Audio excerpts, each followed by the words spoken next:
ามถนัดขาวคือบริสุทธิ์สีสวัสดิ์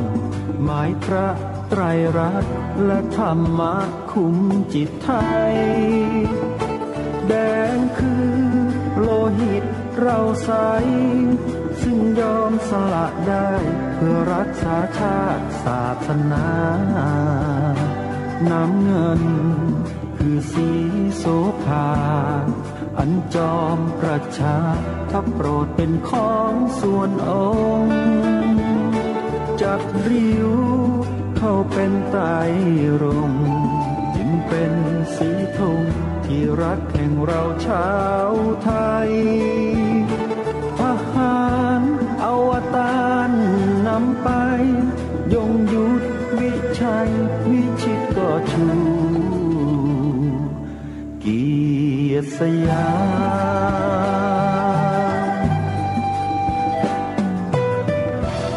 ประเทศไทยที่เจริญมั่นคงมาได้จนถึงทุกวันนี้มิได้เกิดขึ้นจากความหวาดกลัวอย่างคลาดเขลาแต่บรรพบุรุษไทยของเราทุกยุคทุกสมัย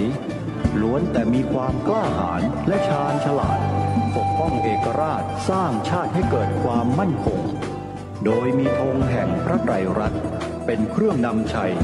จึงเป็นที่มาที่ไปของรายการคดีโลกคดีธรรมกล้าคิดก็ต้องกล้าทำอย่ากลัวถ้าทำความดีเร่งศึกษาปัญหาให้ทันท่วงที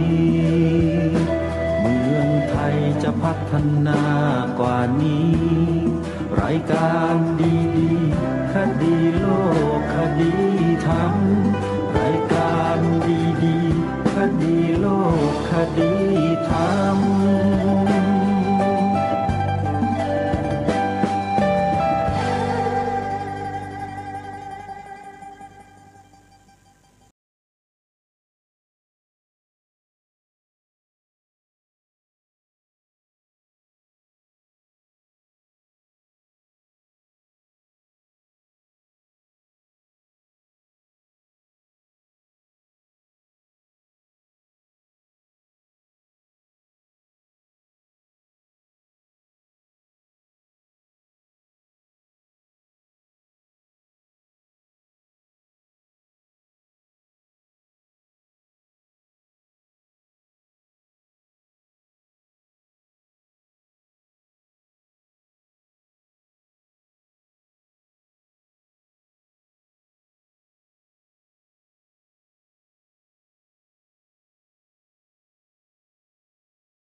กำลังนำสาระจากเวทีการสัมมนาทางวิชาการในหัวข้อเรื่องมหาวิทยาลัยสงฆ์ไทยเป็นปัญหาสังคมจริงหรือซึ่งมาถึงในช่วงของท่านเจ้าคุณพระราชยานกวีวัดพระรามเก้ากาญจนาภิเษกท่านกำลังปรารภถึงการศึกษาการเรียนในมหาวิทยาลัยของโลกเช่นออกฟอร์ดเคมบริดจ์เป็นต้นมหาวิทยาลัยเหล่านี้นักบวชเป็นผู้ก่อตั้งทั้งนั้นเลยท่านปรารภมาถึงตรงนี้แล้วเดี๋ยวเราลองไปติดตามรับฟังกันต่อซึ่งเรื่องนี้ปรารภเหตุนักปฏิรูปกิจการพระพุทธศาสนาคนหนึ่งหรือไม่ก็2 คนเท่านั้นแหละที่ออกมาแสดงคำพูดในลักษณะ ดูถูกดูหมิ่นพระที่เรียนมหาวิทยาลัยสงฆ์แล้วต้องการที่จะให้มีการตรวจสอบโดยมหาเถรสมาคมโยนไปให้ท่านเรียกว่าจับแพะชนแกะอะไรทำนองเนี้ยนักวิชาการครูบาอาจารย์นิสิตเก่าของมหาวิทยาลัยสงฆ์ทั้งสองแห่งเลยจับมือกันจัดเวทีสัมมนาทางวิชาการเพื่อชี้แจงในเรื่องนี้ขึ้นอาตมาภาพในฐานะเป็นพิธีกรถ่ายทอดสดในวันนั้นเห็นว่าชาวพุทธเป็นจำนวนมากในประเทศไทยไม่ทราบเรื่องก็เลยนำบรรยากาศของการสัมมนาในวันนั้นเนี่ยมาเปิดออกอากาศให้พี่น้องชาวพุทธของเราทั่วประเทศได้รับรู้รับทราบถึงสถานการณ์ในคราวนั้นและถ้าหากว่าพวกเรานิ่งๆเฉยๆทำเป็นไม่เป็นธุระคิดว่าไม่ใช่ธุระแล้วก็ปล่อยปละละเลยกันไปป่านนี้พวกเราคงย่ำแย่กว่านี้เยอะเพราะมันจะมีกฎหมายบางตัวออกมากดหัวพวกเราเนี่ยให้อยู่ภายใต้อำนาจเขาพยายามทำมานานแล้วองค์พระบาทสมเด็จพระมงกุฎเกล้าเจ้าอยู่หัวรัชกาลที่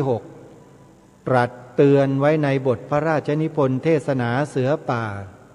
ที่รายการคดีโลกคดีธรรมอัญเชิญมาย้ำแล้วย้ำอีกว่า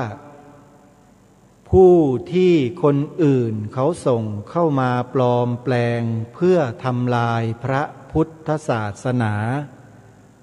เราทั้งหลายต้องคอยระวังรู้เท่าไว้จึงจะควรเพราะฉะนั้นรายการคดีโลกคดีธรรมต้องการให้พี่น้องชาวพุทธเราเนี่ยรู้เท่าทันคนพวกนี้จึงนำเนื้อหา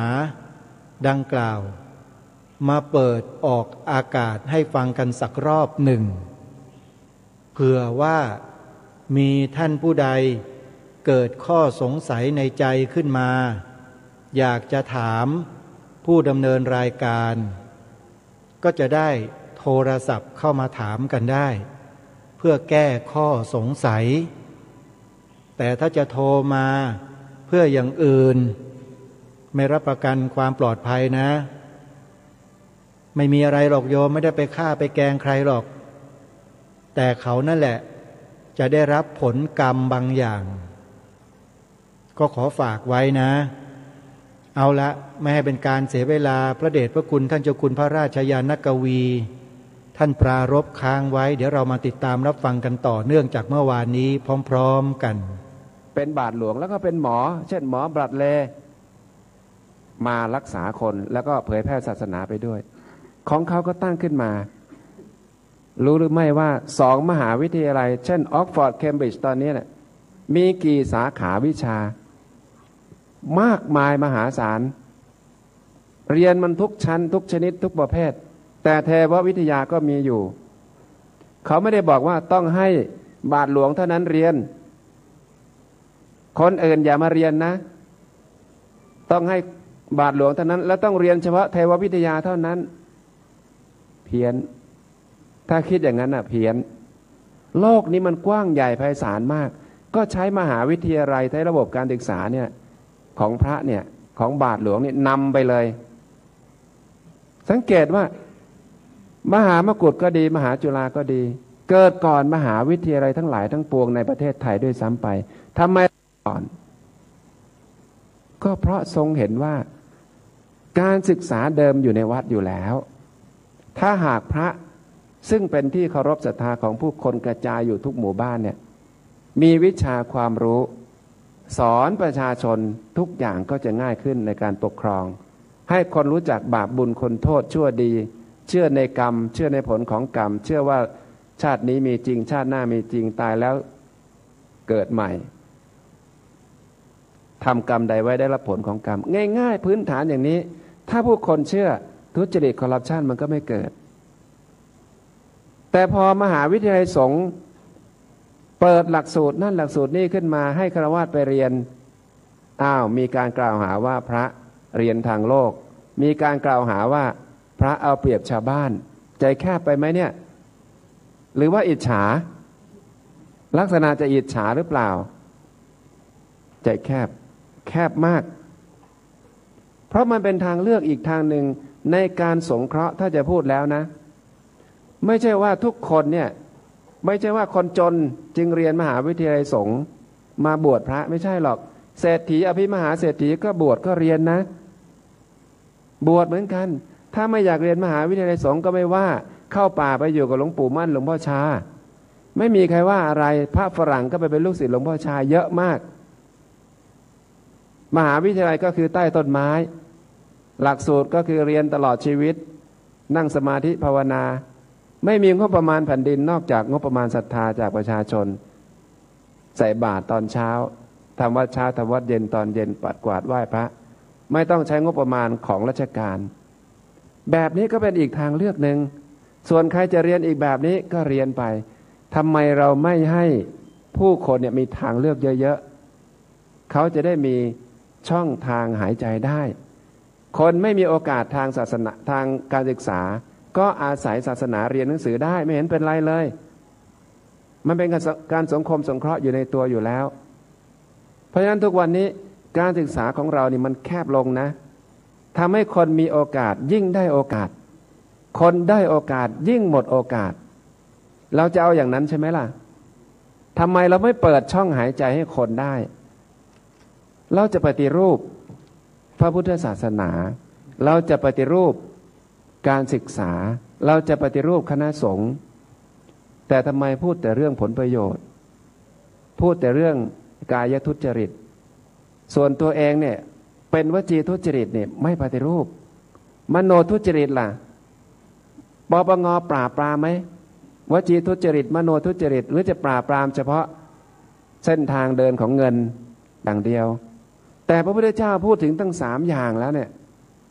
เพราะฉะนั้นเวลาที่เราพูดถึงหลักธรรมะคำสอนที่จะทำให้เกิดความสันติสุขเนี่ยพระท่านจะช่วยนะรัฐบาลต้องเอาพระเนี่ยไปทำงานต้องมาสนับสนุนส่งเสริมพระท่าน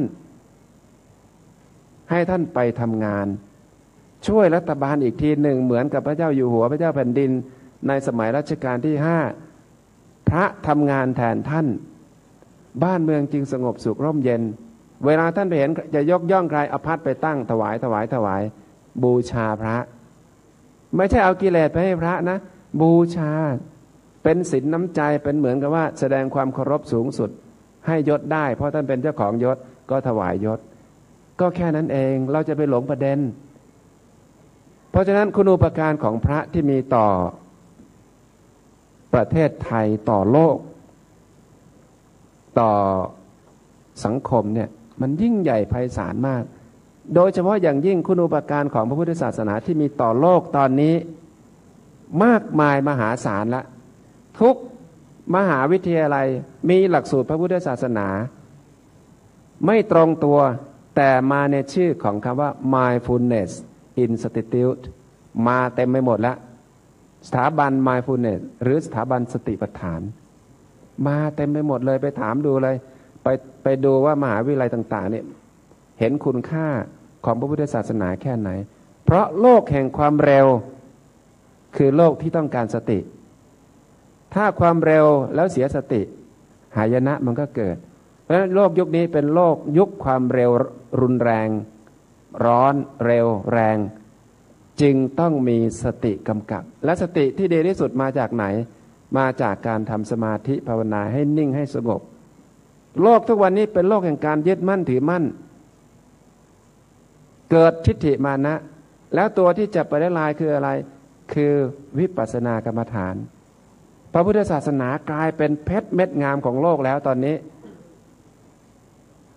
แต่คนเหล่านี้กำลังจะทำลายฐานของพระพุทธศาสนาซะเองน่าอนาถใจมากที่วิธีคิดของคนที่จะปฏิรูปพระพุทธศาสนาเนี่ยได้คิดอีกแบบหนึ่งจริงๆคนที่พูดเนี่ย ไม่มีสิทธิ์พูดด้วยนะเพราะไม่ใช่คณะกรรมาธิการคณะกรรมาธิการนี่คือพลเอกเอกชัยศรีวิราชมี8คณะแต่คนที่พูดนี่ไม่อยู่ในคณะเลยนะไม่มีสิทธิ์พูดเพราะฉะนั้นเราทั้งหลายต้องมาตั้งสติอย่าไปคิดว่าเขาใส่ร้ายเราอย่าไปคิดว่าเขาทำลายเราอย่าไปคิดว่าเขากำลังจาบจ้วงอะไรแผ่เมตตาให้ไปเถอะให้อภัยเสร็จแล้วกลับมาตั้งใจใหม่ตั้งความคิดใหม่ปรับใหม่ว่าเราจะอยู่ในสังคมนี้ให้มีคุณค่าได้อย่างไรในฐานะที่เป็นพระสงฆ์ก็ดีในฐานะที่เป็นชาวพุทธก็ดีในฐานะที่เป็นมหาวิทยาลัยสงฆ์ก็ดีเพื่อที่จะให้เกียรติยศศักดิ์ศรีของเราเนี่ยมันยังคงอยู่มากขึ้นเพิ่มขึ้นมากกว่าเดิมนั่นแหละคือสิ่งที่จะทำให้เราเนี่ยมีคุณค่ามากขึ้นในขณะนี้ก็ขอกราบขอบพระคุณแล้วก็เจริญพรครับกราบขอบพระคุณพระเดชพระคุณพระราชยานกวีวัดพระรามเก้ากาญจนาภิเษกท่านก็มาให้แนวคิดเกี่ยวกับบทบาทของพระสงฆ์กับการสร้างชาติไทยนะครับหลายท่านก็คงได้ความรู้ไปเต็มๆเรามานึกดูนะครับมานั่งฟังแล้วนึกเห็นเราดูหนังเรื่องบางละจันนะมีพระชื่อพระอาจารย์เลยนะพระอาจารย์ธรรมโชติใช่ไหมครับก็สู้เคียงบ่าเคียงไหลกับสู้พม่าแล้วก็ที่อยุธยานี่เคยมีสำนักดาบเป็นวัดใช่ไหมครับท่านทุกท่านคงทราบพุทธไทยสวรรค์สอนแม้กระทั่งวิชาดาบ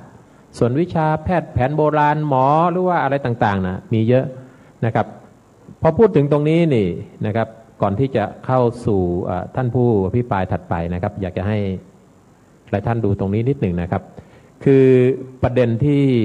คุณไพบูลย์พูดออกมานี่นะครับคือจี้ว่าพระสงฆ์นี่ควรเรียนแต่ทางธรรมไม่ควรเรียนทางโลกแต่ในขณะเดียวกันในฝั่งซีกรัฐบาลเนี่ยเมื่อวันที่19ที่ผ่านมานะครับท่านนายกรัฐมนตรีท่านก็ชมพระนักพัฒนาเมืองอุบลนำโซล่าเซลล์ผลิตไฟฟ้าช่วยโรงเรียนก็แสดงว่าเป็นวิชาการที่ไม่ได้เกี่ยวกับธรรมวินัยแต่ท่านก็ชมคือมีประโยชน์กับชาติศาสนานะครับฉะนั้นในแง่คิดนี้ก็ยังขัดกันอยู่นะครับถ้าไม่เรียนทางโลกไม่รู้นะเรียนทำวินัยทำโซล่าเซลล์ไม่เป็นนะครับ นะครับต่อไปผู้ที่บรรยายถัดไปนะครับท่านเป็นบัณฑิตเป็นนักปราชญ์ทางพระพุทธศาสนาหลายท่านคงรู้จักได้ยินชื่อท่านนะครับท่านจบปริญญาธรรม9 ประโยคตั้งแต่ยังเป็นสามเณรนะครับแล้วก็เป็นผู้ช่วยศาสตราจารย์เป็นด็อกเตอร์ขอเรียนเชิญท่านผู้ช่วยศาสตราจารย์ดร.บรรจบบรรรุจิครับผมเรียนเชิญครับขอนมัสการพระคุณเจ้าทุกรูปกับท่านอาจารย์จำนงที่เคารพที่ท่านพูดนำไปก่อนนะครับผมพออาจารย์พูดเนี่ยผมใจแป้วทุกทีผมกลัวหมดเรื่องพูดตอนนี้ท่านแค่40 นาทีนะไม่งั้นผมหมดเรื่องพูดนะเพราะอาจารย์จะเล่าเรื่องของมหาจุฬาได้หมดนะครับแล้วก็ขอบคุณท่านเจ้าคุณที่ได้พูดนำเป็นพื้นฐานให้สังคมไทยได้เข้าใจเรื่องของมหาวิทยาลัยสงฆ์ชีวิตของพระนะรวมทั้งคุณูปการที่พุทธศาสนาได้มีต่อชาติและที่คณะสงฆ์ได้ทำสำหรับผมเองนั้นก็จะพูดเมื่อคืนพันโทไปโรจน์ท่านโทรไปหาเมื่อวานนะที่ถามว่าผมจะพูดเรื่องอะไรผมก็คงจะพูดในประเด็นที่คุณไพบูลย์พูดนะครับว่าจะชี้แจงตามประเด็นต่างๆที่คุณไพบูลย์ได้พาดพิงไว้ก่อนอื่นเนี่ยผมก็ขอดำเนินรอยตามท่านเจ้าคุณนะครับว่าต้องอย่าไปโกรธคุณไพบูลย์ขอบคุณคุณไพบูลย์ที่ทำให้เราได้มีโอกาสมาประชุมกันในวันนี้นะครับเพราะถ้าไม่ได้คุณไพบูลย์เนี่ยไม่มีการจัดอย่างนี้นะครับเพราะฉะนั้นก็ขอบคุณคุณไพบูลย์นะฮะที่คุณเสี่ยงมากนะครับที่ออกเป็นทับหน้ามาเนี่ยที่ผมพูดว่าเสี่ยงเพราะว่าผมไม่เชื่อว่าจะมีคุณไพบูลย์คนเดียวจะต้องมีกระบวนการที่สนับสนุนคุณไพบูลย์และให้มาพูดนะครับเพราะฉะนั้นคุณไพบูลย์ไม่ได้พูดในนามไพบูลย์คนเดียว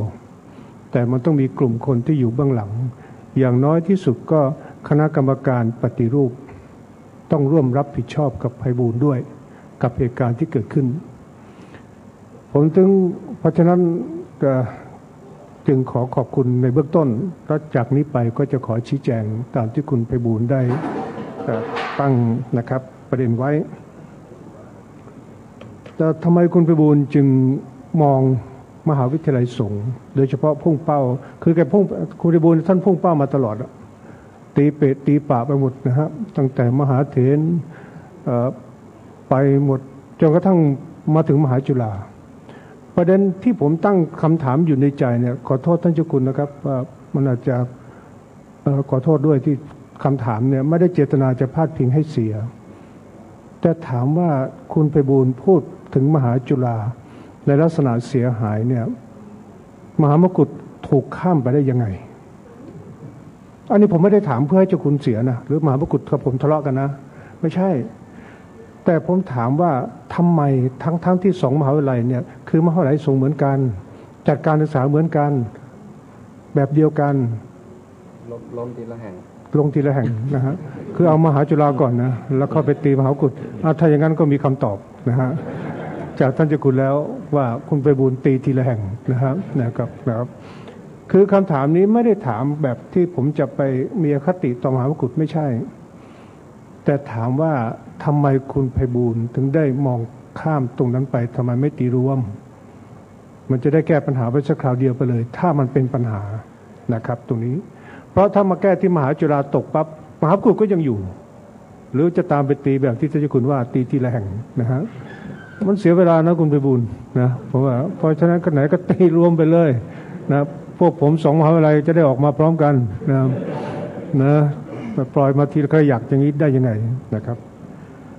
เพราะฉะนั้นคุณไพบูลย์ที่คุณไพบูลย์มองอย่างนี้ผมว่า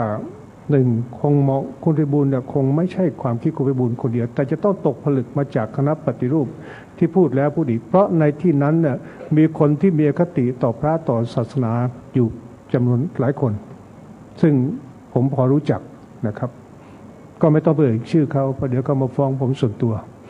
นะครับแต่พูดให้รู้กันไว้ท่านไปสืบเชื่อเองอย่างน้อยที่สุดก็อาจารย์เจิมศักดิ์นะผมไม่ได้พูดอะไรมากนะอันนี้ผมพูดโดยชื่อคนเดียวนะฮะก็มีอีกไหมเมื่อก็พอแค่นี้พอมะท่านเจ้าคุณนะครับนะอาจารย์เจิมศักดิ์ก็ไม่ทราบว่าท่านเป็นอะไรก็ไม่รู้แหละเคยออกรายการกับท่านก็มักจะถามในประเด็นอย่างเงี้ยนะฮะที่ให้เราตอบที่เราก็ตอบบ้างไม่ตอบบ้างท่านก็ไม่พอใจที่เราตอบไม่ตรงประเด็นท่านกับผมเชื่อว่าคุณไพบูลย์ตรงนี้แหละครับที่ชักนำคุณไพบูลย์ให้มองไปที่พระสงฆ์ในฐานะที่เป็นผู้เอาเปรียบแล้วมหาวิทยาลัยสงฆ์ทำไมคุณไพบูลย์จึงมองว่าเอาเปรียบสังคมประเด็นแรกตัวนี้ผมขอพูดนะครับว่ามหาวิทยาลัยสงฆ์เนี่ยเป็นมหาวิทยาลัยในกำกับของรัฐถูกสร้างขึ้นมาโดยกรอบที่รัฐกำหนดให้เพราะถ้าไม่อย่างนั้นจะไม่ได้รับการสนับสนุนจากรัฐอย่างที่ท่านอาจารย์ยงท่านพูดไว้ถามว่าไม่ได้รับการสนับสนุนของรัฐเนี่ยเรามหาวิทยาลัยสงฆ์อยู่ได้ไหมผมบอกว่าอยู่ได้แต่ไม่โตผมอาจารย์จำนงเนี่ยเป็นบรรพบุรุษของพวกผมนะฮะที่ยังมีชีวิตอยู่นะครับเมื่อกี้นี้พิธีกรพูดไปแล้วว่าท่านเป็นผมเติบโตเรียนมหาจุฬาในยุคที่มหาวิทยาลัยไม่มีงบประมาณปีหนึ่งเนี่ยนะครับมหาวิทยาลัยสงฆ์เนี่ย2 แห่งเนี่ยมหามกุฏมหาจุฬาเนี่ยได้งบประมาณปีละ1 ล้านแล้วก็แบ่งกันเท่ากันกระนั้นมหาวิทยาลัยสงฆ์2 แห่งยังสามารถจัดการศึกษามาได้ขนาดนี้อยู่ได้เพราะอะไรที่เจ้าคุณท่านพูดเมื่อสักครู่เนี่ยว่าพระอยู่ได้ยังไงทำงานดอยสุเทพที่พระไปนำพัฒนาขึ้นดอยสุเทพไม่ต้องเสียงก็ประมาณสักบาทอยู่ได้ยังไงนะครับผมก็ฝากคุณไพบูลย์คิดตัวนี้ถึงความหลังของมหาจุฬามหามกุฏที่มาอย่างยากจนมามันมีประวัติที่น่าสนใจที่อยากจะเล่าตรงนี้นะครับมหาจุฬามหามกุฏเนี่ยก็เราท่านอาจารย์จำนงท่านพยายามสร้างระบบให้มีชั่วโมงมีอะไรต่างมีหน่วยกิจอะไรต่างแล้วก็มีค่าชั่วโมงอาจารย์ผู้บรรยายธรรมศาสตร์สมัยนั้นเมื่อสัก30-40 ปีที่แล้วธรรมศาสตร์ให้เนี่ยนะครับให้ชั่วโมงละ8 บาทผู้บรรยาย1 ชั่วโมง50 ปีที่แล้ว มหาจุฬาใจปั้มครับให้ชั่วโมงละ10 บาทนำหน้าไหมฮะอาจารย์ทั้งหลายก็มาบรรยายมหาจุฬากันโอ้โหเดินอย่างสง่าเลยชั่วโมงละ10 บาทพอสิ้นเดือนปั๊บธรรมศาสตร์จ่ายเลยแต่มหาจุฬาต้องรอทอดพระป่านะครับจะยังไงครับคุณพิบูลเติบโตมาด้วยวิธีอย่างนี้ทอดพระป่าเสร็จแล้วคนที่มาสอนล่ะครับต้องร่วมทอดพระป่าด้วยนะครับนี่คือภูมิหลังของมหาจุฬาของมหามกุฏจะเป็นอย่างนี้หรือเปล่าไม่ทราบแต่ของมหาจุฬาเป็นด้วยวิธีการอย่างนี้มาสมัยผมเป็นอาจารย์สอนโชคดีหน่อยกดทอดกฐินนะทอดกฐินนะหนักกว่าพระป่าก็มีนะมาถึงผมเป็นอาจารย์สอนใหม่ๆได้ชั่วโมงแล้วเท่าไหร่ครับท่าน100 บาทแต่ได้ไม่ครบหรอกถูกหัก10 บาทคณบดีให้เหตุผลว่าหักไว้เป็นค่าน้ำร้อนน้ำชาที่มานั่งกินตอนก่อนสอนนะครับเขาต้องยอมกันนะครับไม่รู้จะว่ายังไงกันนะครับเพราะไม่มีงบประมาณไม่มีจริงๆนะครับนี่คือความเป็นมาของมหาจุฬาแล้วก็รวมทั้งมหามกุฏด้วยนะครับที่มาเติบโตอย่างนี้ต่อมาเมื่อมหาจุฬาดิ้นรนมาเพื่อให้รัฐรับรองสถานะของมหาวิทยาลัยเนี่ยดิ้นรนมาเป็นมากมายครับทุกรุ่นแม้กระทั่งรุ่นก่อนรุ่นท่านอาจารย์จำนงรุ่นต่างๆมาจนกระทั่งถึงรุ่นผมเนี่ยผมจบการศึกษาปี2521เนี่ยก็ยังไม่รับการรับรองเป็นจนกระทั่งเรียกกันว่าพระราชบัญญัติมหาวิทยาลัยสงฆ์เป็นฉบับอาถรรพ์เพราะจะเข้าสภาจะอภิปรายจะรับรองเมื่อไหร่ปฏิวัติทุกทียุบสภาทุกทีเป็นเรื่องแปลกมากพอดีมาสำเร็จในยุคที่อาจารย์จำนงไปเป็นวุฒิสมาชิกนะครับเพราะว่าอาจารย์ท่านไปร่วมนั่งอยู่ตรงนั้นคงไม่ได้ให้เลิกให้ยามใครก็เลยไม่มีการปฏิวัตินะครับนี่คือภูมิหลังที่ผ่านมานะครับทีนี้เมื่อถูกกำหนดกรอบด้วยรัฐให้เป็นมหาวิทยาลัยกำกับของรัฐก็ต้องมีโครงสร้างแบบมหาวิทยาลัยของรัฐต้องมีกำหนดอัตราเงินเดือนของอธิการบดีของผู้บริหารแล้วมหาวิทยาลัยนี้ถูกโครงสร้างว่าในตำแหน่งสำคัญนั้นต้องเป็นพระสงฆ์เพราะเป็นมหาวิทยาลัยของสงฆ์ทีนี้เมื่อกำหนดโครงสร้างมาอย่างนี้เมื่อพระมาทำงานรัฐก็คิดเงินเดือนถวายให้ตามอัตราของมหาวิทยาลัยทางโลกเพราะฉะนั้นตรงนี้แหละผมเชื่อว่าหลายคนน่าจะเก็บไปเป็นประเด็นส่วนหนึ่งที่มองว่าพระมีเงินเดือนนะครับแล้วก็บ้านไม่ต้องเช่าข้าวไม่ต้องซื้อแต่ความจริงเนี่ยเดี๋ยวผมจะเล่าให้ฟังว่าไอ้บ้านข้าวไม่ต้องซื้อเนี่ยนำที่หนักกว่าต้องซื้อนะครับนะเพราะตรงนี้เองน่าจะเป็นฐานคิดของคนพวกนี้แล้วก็มองไปที่มหาวิทยาลัยสงฆ์ตรงนี้แล้วก็มองตีกลุ่มพระทั้งประเทศเลยผมถามจริงๆว่าพระในเมืองไทยเกือบ300,000 รูปเนี่ยมีสักกี่รูปที่ได้เงินเดือนเป็นหมื่นหรือหลายหมื่นมีไม่กี่ก็มีเฉพาะที่มหามกุฏมหาจุฬาอันนี้ท่านเจ้าคุณอยู่ด้วยหรือเปล่าไม่ทราบนะครับนะก็พอแต่พระตามวัดเนี่ยไม่มีผมยังนึกขำเลยเนี่ยที่เขาจะมาเก็บภาษีพระเนี่ยนะผมว่าได้รับการยกเว้นกันบานตะไทยเลยนะครับถ้าเขามาเก็บจริงๆนะเอามาตรฐานอะไรมาเป็นตัวกำหนดในการเก็บรายได้ขนาดไหนศพมีบ้างไม่มีบ้างจะเอายังไงนะฮะบางวัดนี่เมนมีจริงนะครับแต่นานโอ้โหไม่ได้เข้าเลยจนกระทั่งเจ้าวาดบอกแม่มันตายยากกันจริงเลยคนแถวนี้นะครับอันนี้พูดความจริงก็คือว่าอยากจะให้คิดให้กว้างว่าอย่ามองไปแค่พระเฉพาะในสถาบันที่เป็นมหาวิทยาลัยของรัฐซึ่งอาจจะมีอัตราเงินเดือน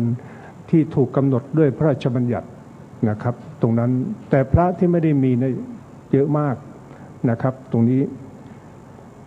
ประการที่สองก็อยากจะแก้คุณพิบูลตอบไปว่าที่บอกว่ามหาจุฬามหามกุฏมาเรียนกันฟรีนั้นเนี่ยผมขอเรียนอย่างนี้นะครับว่าไม่จริงคุณพิบูลพูดโกหกและคนที่ให้เหตุผลคุณให้ข้อมูลคุณพิบูลนั้นโกหกทั้งสิ้นพระมหาจุฬาณวันนี้มหาจุฬาพระต้องมาเสียค่าเราเรียนมากกว่าในยุคผมมากครับในยุคผมเนี่ยเทอมหนึ่งเสีย500 บาทถึงหรือเปล่าก็ไม่รู้แล้วบางรูปก็ไม่เสียอ้างว่าไม่มี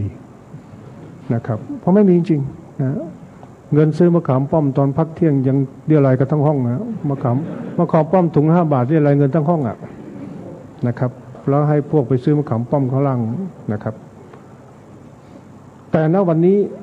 กำหนดอัตราไว้เลยว่าพระที่มาเรียนต้องเสียในขั้นปริญญาโทปริญญาตรีผมไม่ทราบปริญญาโทเนี่ย7,000 กว่าใช่ไหมพระ 7,000 กว่าต่อเทอมแล้วนอกนั้นยังเสียจิปาถะนะครับในจะเสียเอกสารค่าต่างๆพระท่านต้องจ่ายหมดแล้ว2คฤหัสถ์เนี่ยอาจจะแพงหน่อยพระ 7,200 พระ 7,200 พระอาจจะคฤหัสถ์ 12,000 ใช่ไหมหรือยังไงไม่เสียต่างละสูตรใช่ไหมนั่นแหละนะครับคฤหัสถ์ก็เสียในจำนวนที่ใกล้เคียงกับพระนะครับนี่คือความเป็นจริง2มีหลักสูตรที่แพงไหมมีเช่นหลักสูตรพิเศษที่จัดเรียนวันเสาร์อาทิตย์นั้นเทอมหนึ่งอาจจะ 60,000 อันนี้มีก็ยอมรับนะครับก็มาบริหารจัดการกันซึ่งก็มีนะครับถามว่ารายได้ส่วนนี้เป็นไงก็เข้ามหาวิทยาลัยส่วนหนึ่งก็ไว้บริหารโครงการพิเศษอันนี้ก็ขอบอกให้คุณไพบูลย์ได้ทราบนะครับเผื่อว่าท่านจะสงสัยผมก็ไม่อยากจะไปพูดเลี่ยงไปเลี่ยงมาก็พูดกันตรงๆนะครับอย่างนี้นี่คือระบบนะฮะการศึกษาที่เห็นชัดเจนว่าพระไม่ได้เรียนฟรีนะครับแต่ถามว่าอยู่ฟรีไหมอยู่วัดจะว่าฟรีทั้งหมดเนี่ยอาจจะอยู่วัดนะอยู่ฟรีแน่คงไม่มีวัดไหนเก็บค่าเช่าห้องนะครับนะแต่ว่าค่าน้ำค่าไฟที่อยู่ภายในวัดเนี่ยพระต้องจ่ายเองนะครับและพระบางรูปไม่ได้มาอยู่องค์เดียวมีคนฝากลูกหลานมาอยู่ด้วยเพราะการบวชในเมืองไทยต่างจากการบวชที่อินเดียต่างจากการบวชที่ลังกาการบวชที่อินเดียที่ลังกานั้นบวชแล้วเป็นการละทิ้งตระกูลไม่เอาเครือญาติที่อินเดียนะครับบวชแล้วบวชเลยเครือญาติไม่ต้องรู้จักกันแต่เมืองไทยนี่ไม่ใช่อย่างนั้นนะครับบวชแล้วเนี่ยเรามีประเพณีบวช3 เดือนบวชแล้วเป็นไงญาติตามมาวัดไหมมาใช่ไหมเราก็ถือว่าเป็นความคิดที่เยี่ยมของบรรพบุรุษไทยที่จัดการบวชไป3 เดือนได้ดึงแม่เข้าวัดดึงพ่อเข้าวัดก็ไม่ว่ากันทีนี้พอบวชนานไปเนี่ยผมยังจะบวชนานนะพอบวชเป็นพระธรรมดาเนี่ยญาติอาจจะน้อยแต่พอสอบได้เป็นมหาเนี่ยญาติเยอะขึ้นนะครับพอกลับไปบ้านนะครับยิ่งได้ประโยค9เป็นเนนเนี่ยญาติเยอะขึ้นนะฮะตั้งแต่สมัยไหนก็ไม่ทราบทีนี้ญาติเยอะแล้วมีผลยังไงครับมีผลดิต่อมาก็คือว่าอยากให้ลูกเรียนหนังสือก็ฝากลูกหลานมาด้วยแต่ไม่ได้เอาเงินมาให้เฉพาะค่าเทอมที่มาอยู่กับเราก็ต้องเลี้ยงนะครับต้องจ่ายค่าน้ำไปต้องบิณฑบาตเลี้ยงบิณฑบาตไม่พอเสร็จแล้วต้องไปเทศกลับมาอีกนะครับต้องเอาเงินมาซื้อข้าวเลี้ยงพวกนี้นี่คือการพระในชีวิตในสังคมไทยที่เป็นไม่ได้อยู่สุขสบายอย่างที่คุณไพบูลย์คิดหรอกนะครับต้องรับเลี้ยงภาระเพราะสังคมไทยมันไม่ได้ตัดขาดบวชแล้วเนี่ยบวชแล้วเครือญาติเยอะขึ้นนะครับแล้วบางรูปเนี่ยพระราชาคณะบางรูปหรือผู้ใหญ่พระผู้ใหญ่บางรูปเนี่ยขนกันมาอยู่เนี่ยใต้ถุนกุฏิท่าน10-20 คนอยู่ได้ยังไงแล้วเด็กพวกนี้พอมาอยู่แล้วเนี่ยมันก็ประกอบอาชีพก็มันหางานทำนะครับบางคนก็ไปชกมวยเสร็จไปซ้อมอยู่ข้างๆวัดนั่นแหละเสร็จแล้วก็มานอนกุฏิกินข้าวพระเสร็จแล้วก็รุ่งเช้าก็ขึ้นไปชกไม่ใช่ช่วงเช้ามวยไม่มีต่อยตอนเช้าช่วงบ่ายขึ้นไปชกนี่ผมเห็นกับตานะครับที่วัดสุทัศน์ที่วัดที่ผมเคยอยู่เนี่ยเจ้าคุณรูปหนึ่งท่านเลี้ยงอย่างเงี้ยใต้ถุนอยู่แต่เด็กอยู่ใต้ถุนกุฏิก็ต่อยมวยกันนะแล้ววันหนึ่งมันก็เลยต่อยมวยเสร็จมันเห็นท่านเจ้าคุณไม่มีตังค์ก็เลยไปซื้อโทรทัศน์มาให้ไว้ดูมวยเวลามันต่อยผมก็ไปนั่งอาศัยนั่งดูบ้างนะครับผมเห็นภาพเลยวันนั้นมันจะขึ้นต่อยมันเข้ามาหาท่านเจ้าคุณท่านเจ้าคุณเป่าหัวพวกเจ้าคุณก็เป่าเป็นการสนองเจตนารมณ์ลูกศิษย์แล้วบ่ายมันขึ้นชกพอขึ้นเวทีปั๊บเราก็จำได้เจ้าคุณท่านก็จำได้บอกนี่ลูกศิษย์อาตมาลูกศิษย์ฉันเองพอต่อยยกเดียวเท่านั้นหน้าแหกเลยถูกตีศอกเปรี้ยงหน้าแหกผมบอกอาจารย์ได้เป่ายังไงบอกวันนี้ใจไม่นิ่งว่ะท่านบอกนี่ขี้เล่านี่เรื่องประกอบไปเห็นว่าชีวิตของพระ ต้องมีปัญหาภาระอย่างนี้นะครับเพราะฉะนั้นคุณไพบูลย์อย่าไปมองเฉพาะพระคิดว่ามีเงินเดือนมีอะไรต่างๆเนี่ยความรับผิดชอบภาระในตัวนี้มันมีแล้วคุณไพบูลย์จะรับผิดชอบยังไงกับคนพวกนี้กับเด็กบ้านนอกพวกนี้ที่เข้ามาสายวัดอย่างเงี้ยนะครับ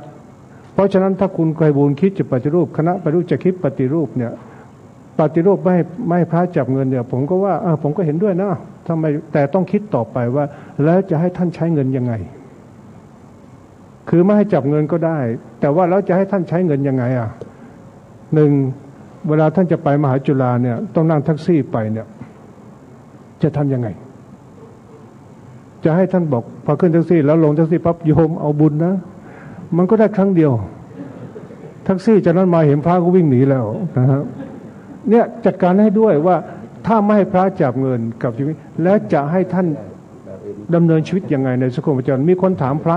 มีคนมาถามผมมากว่าทำไมพระทุกวันนี้ไม่เคร่งครัดพระวินัย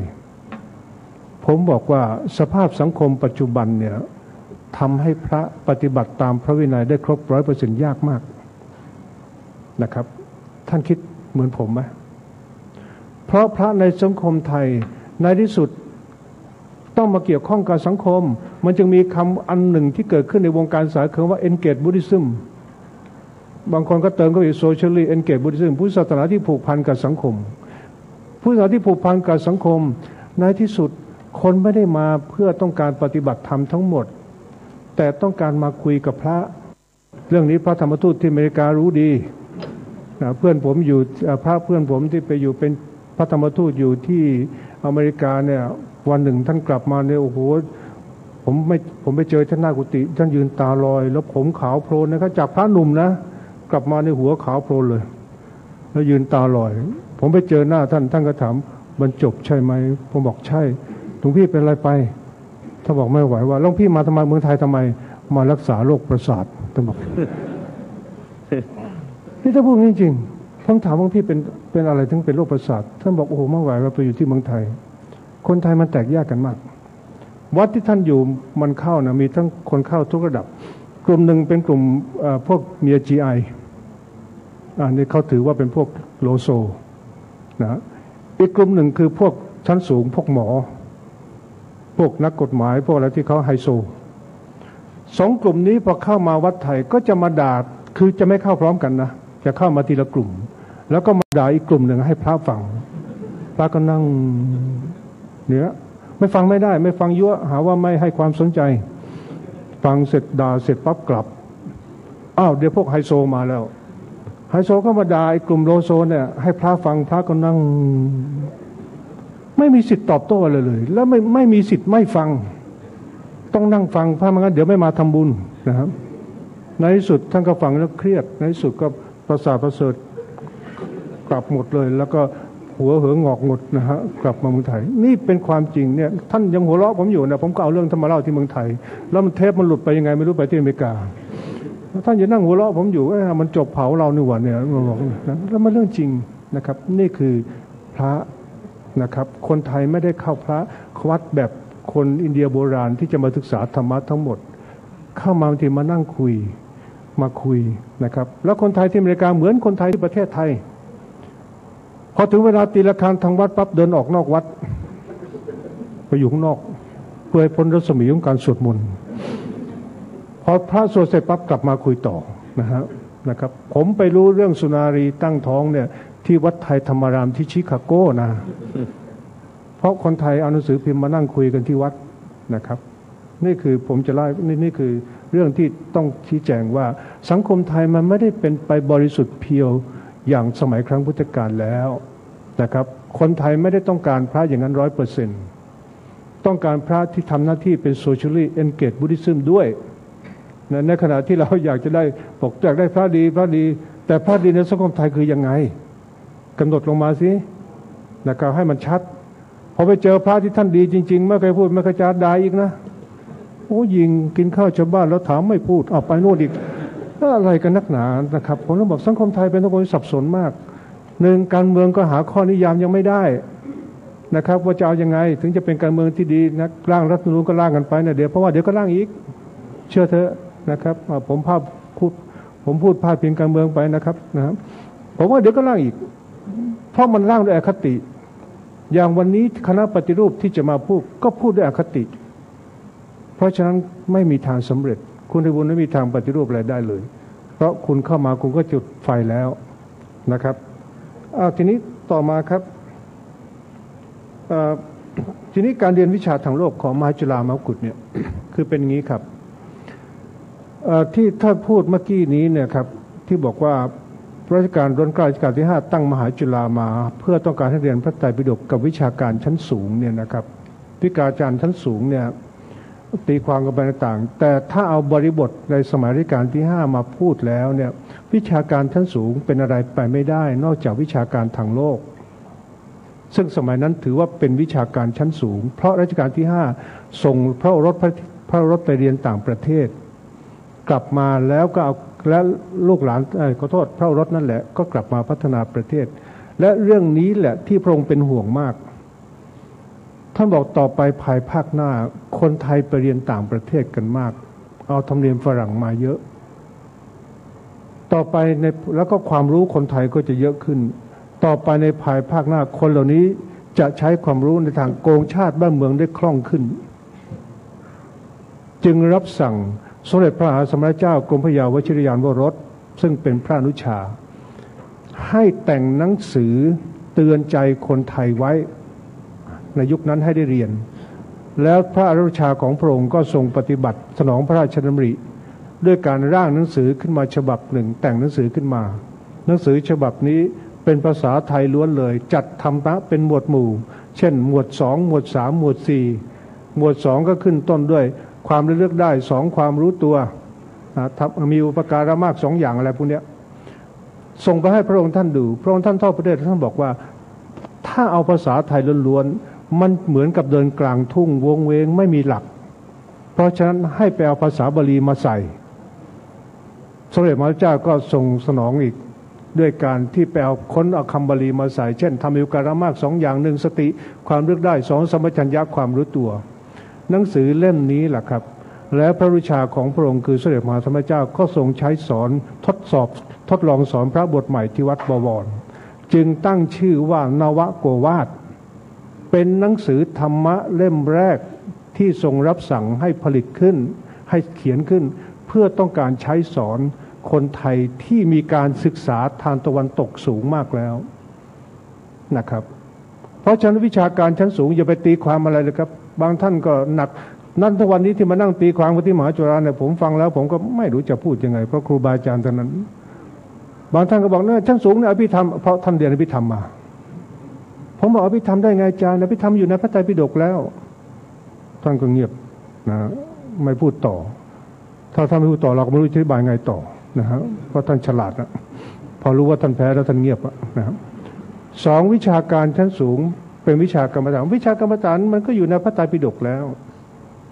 นะครับเพราะฉะนั้นวิชาการชั้นสูงตรงนี้เอาบริบทของสังคมในสมัยรัชกาลที่5มาจับแล้วจะเป็นอะไรไปไม่ได้นอกจากวิชาการทางโลกเพราะอะไรเพราะเหตุผลของว่าท่านของพระองค์ท่านต่อมาที่ต้องการให้พระเรียนทางโลกเพื่อต้องการจะได้พูดกับคนในสมัยนั้นให้เป็นที่เข้าใจได้ง่ายผมก็เลยจับเอาพระราชบัญญัติตัวนี้มานั่งตีความว่าวิชาการทางโลกเนี่ยมันเป็นทางเดินของธรรมะนะครับเป็นทางเดินของธรรมะนะเพราะถ้ามีความรู้ทางโลกเนี่ยมากว่าเรียนสายสาขาเนี่ยพอมาศึกษาธรรมะให้แตกฉานแล้วมันจะถ่ายทอดด้วยภาษาของศาสตร์ต่างๆเหล่านั้นซึ่งมันทำให้เป็นที่เข้าใจง่ายนะนี่เป็นความเข้าใจของผมว่าทำไมพระต้องเรียนทางโลกแล้วก็ดูสิครับว่าพระที่เรียนทางโลกไปเทศท่านเจ้าคุณพูดได้น่าฟังเมื่อกี้เนี่ยทำไมพูดได้น่าฟังท่านเจ้าคุณจบปริญญา9ประโยคแล้วจบมหามกุฏนะฮะเรียนวิชาทางโลกคนก็ทางธรรมมาถึงพูดได้น่าฟังถ้าลองไปเอาพระที่เจ้าประโยค9อย่างเรียงมาสิครับเนี่ยเจริญพรวันนี้ญาติโยมทั้งหลายได้มาทำการประชุมกันที่นี่อาตมาภาพเกิดปิติโสมนัสนะครับไปคนละเรื่องนะครับนะครับจริงๆนะฮะบางทีแต่งประโยคภาษาบาลีเลยนะได้ทำการประชุมไปนู่นนะฮะ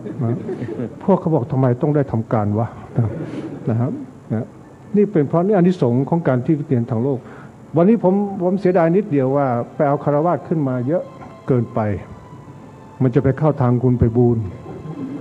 บอกเรียนแล้วสึกหมดนะฮะผมขอยืนยันไม่หมดครับไอ้ที่มาเนี่ยเอามาครึ่งหนึ่งยังอยู่เป็นพระแล้วไม่ใช่อยู่แบบไม่มีทางไปมี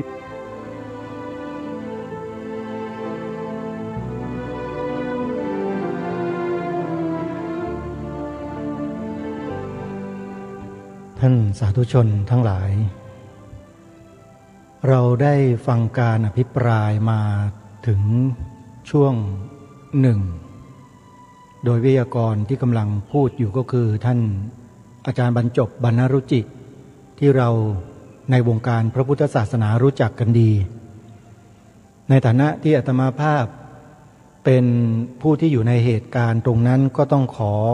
ยืนยันและขอบอกกับทุกท่านไว้ณที่นี้ว่า